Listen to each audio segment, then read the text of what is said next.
Today we're going to be reading Horrid Henry. Horrid Henry's School Trip. If you enjoy this story, please remember to like and subscribe.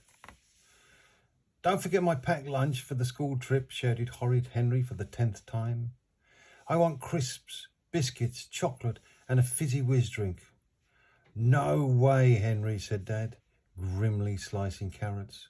I'm making you a healthy, nutritious lunch. But I don't want a healthy lunch, howled Henry. I like sweets.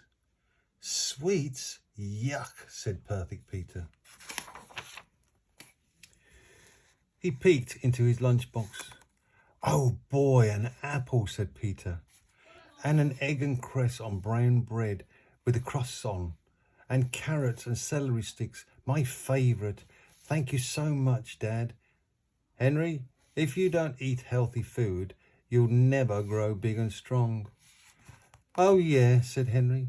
I'll show you how big and strong I am, you little pipsqueak.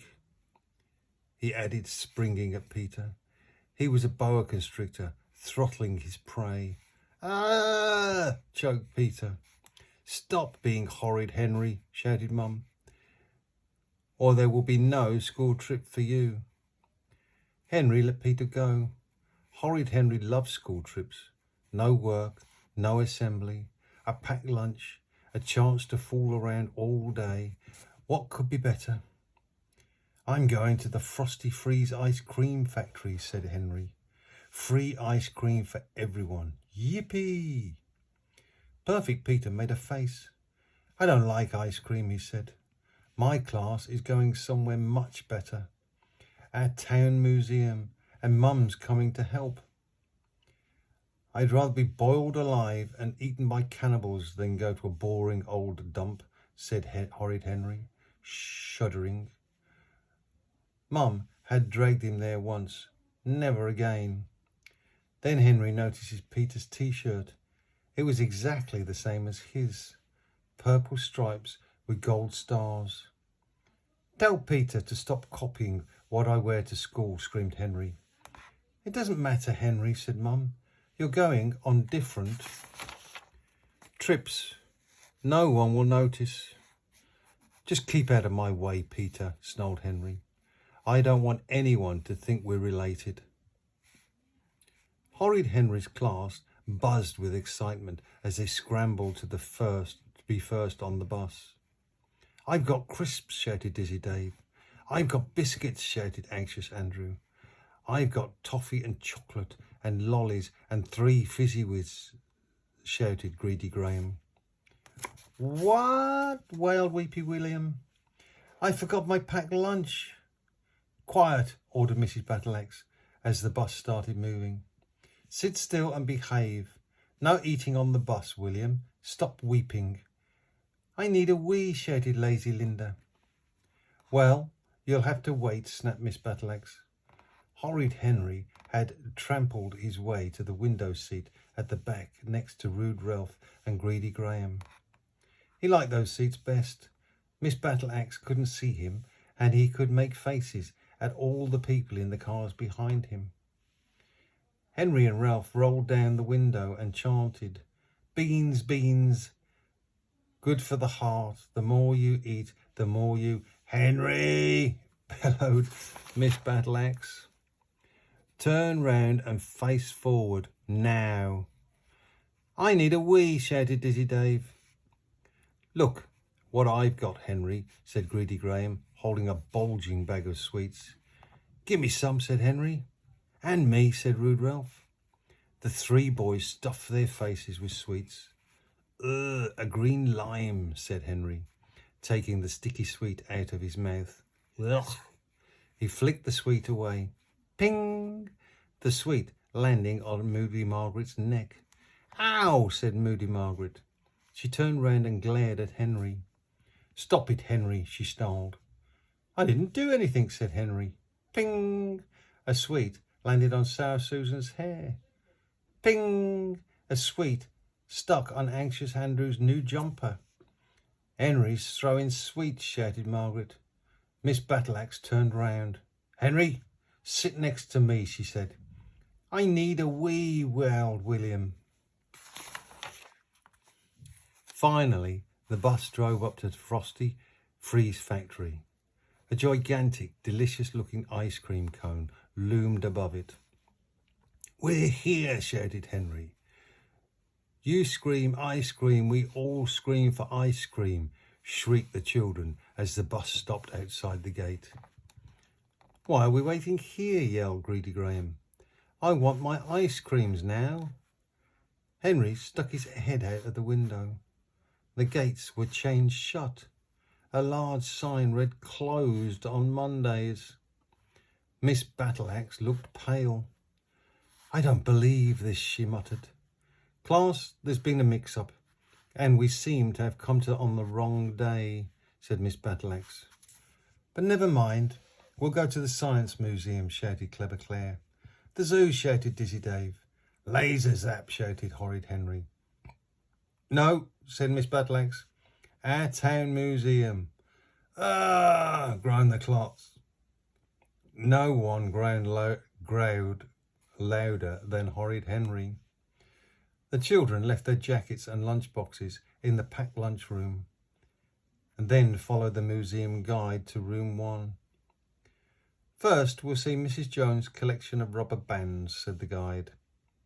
"Then our famous display of door hinges and dog collars through history. And don't worry, you'll be seeing our latest acquisitions, soil from Miss Montague's garden and the mayor's baby pictures." Horrid Henry had to escape. "I need a wee," said Henry. "Hurry up then," said Miss Battleaxe, "and come straight back." The toilets were next to the back lunchroom.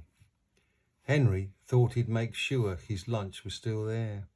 Yep, there it was, right next to Ralph's.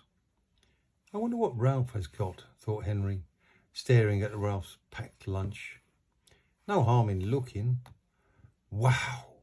Rude Ralph's lunchbox was bursting with crisps, sweets and chocolate spread sandwiches on white bread. "He'll feel sick if he eats all that junk food," thought Henry. "I'd better help him." It was the work of a moment to swap Ralph's sandwiches for Henry's egg and cress.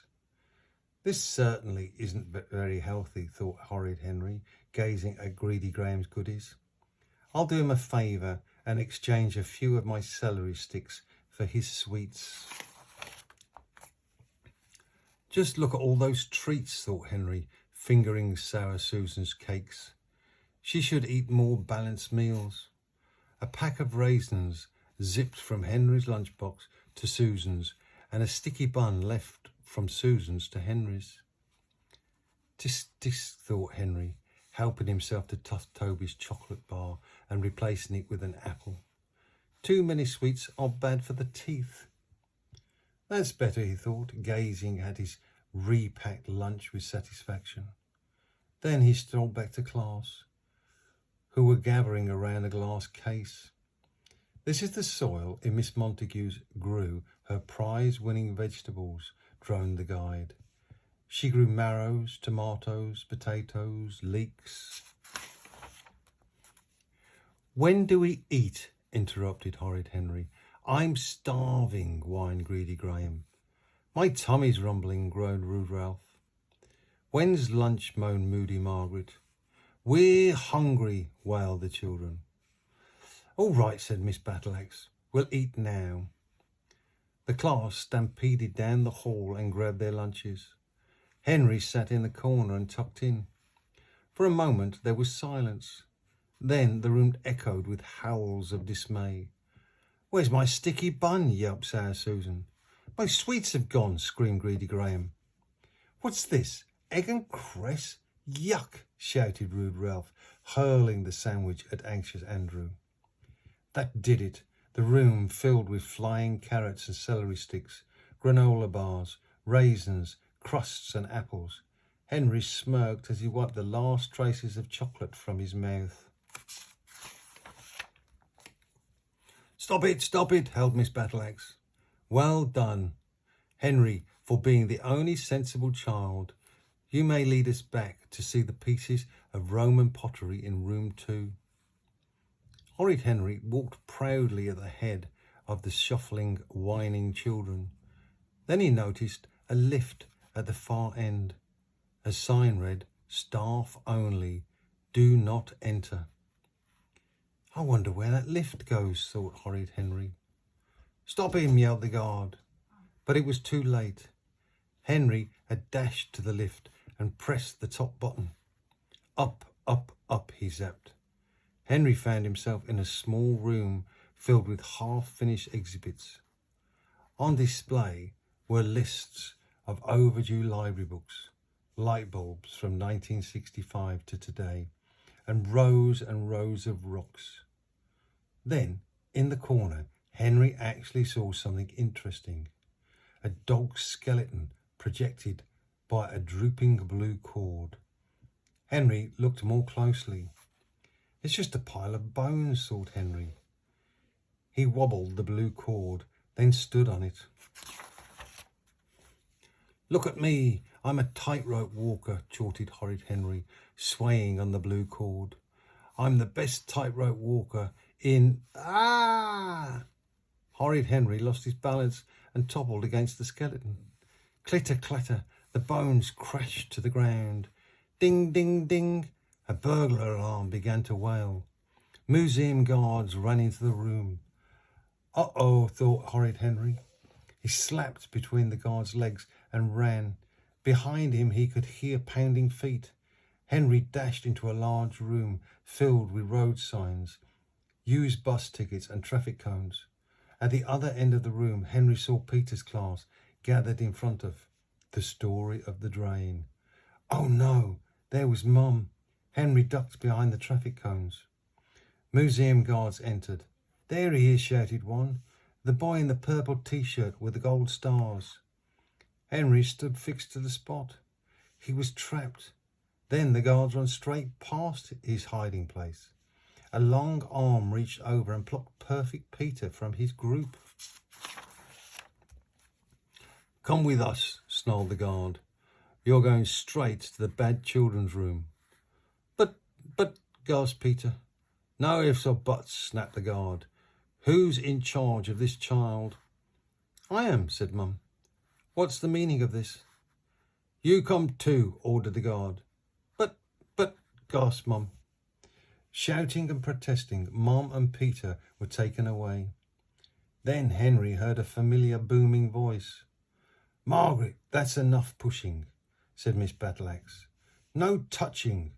Ralph, stop weeping. William, hurry up, everyone. The bus leaves in 5 minutes. Walk quietly to the exit." Everyone immediately started running. Horrid Henry waited until most of the children had charged past, then rejoined the group. "Where have you been, Henry?" snapped Miss Battleaxe. "Just enjoying this brilliant museum," said Horrid Henry. "When can we come back?"